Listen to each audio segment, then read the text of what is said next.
Hello, Vincent Carroll speaking.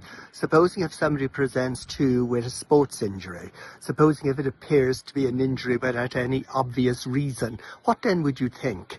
In my opinion, I would try to find out, have there been similar unexplained injuries that might have occurred over a period of time? For example, are muscles failing below their design limits? Perhaps the person has disproportionate injury. Perhaps muscles are, if you want to use the expression, letting the person down. What exactly is going on? Why are these muscles failing below the design limits? And very often it's because of a lack of lubrication. When we speak about lubrication and muscles, we're generally referring to liver blood. Liver blood obviously is stored in the liver and released by the liver. And while it does a lot of things, it is very much involved with the lubrication of ligaments, sinews and tendons. So therefore, if the liver is invading the liver, because the liver invades everywhere, the lower jaw, the middle jaw, the upper jaw, as part of a liver qi stagnation before spilling into the main transport channels, the greater yang channels, and rising the liver yang up to produce the classic migraine headache. But long before any of that happens, the liver initially must invade the liver, and that might prevent the distribution of liver blood to the ligaments, sinews and tendons. So those muscles fail below the design limits. They're set up to fail. I mean, obviously one can get a channel injury if one gets a substantial fall or knock or whatever, and that's totally explainable. But I'm talking about the unexplained, repeated, small, minor injuries that occur again and again in so many people that you can't really attribute to trauma.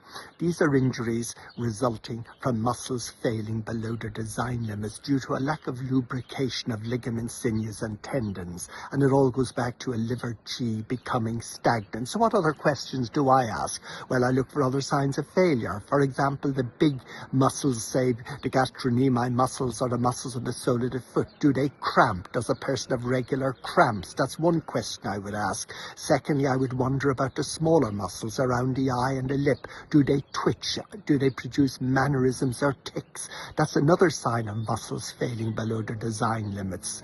Are there floaters in the eye? That's another question I always ask. A very interesting question that I find very often gives me valuable information. I will ask about the person's relationship with their mattress. Supposing if they go into a different bed, maybe they're on holidays, do they have to adjust to the mattress? Is it as if their muscles are 10 years older than they are?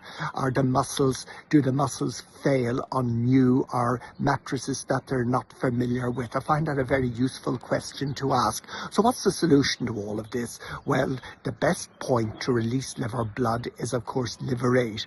And liver 8 is just above the knee on, of course, the medial side, because it's a yin channel. And I needle downwards and quite deeply at an angle of about 15 degrees at the level of the superior border of the patella in a pocket on the lateral side, which I make a deep pocket and I slip a needle in, descending it at about an angle of 15 degrees sharp down. And the purpose for that is to hit point liver 8 to release liver blood. Of course, that doesn't work unless you free the liver completely, and that's liver 3 and gallbladder 34.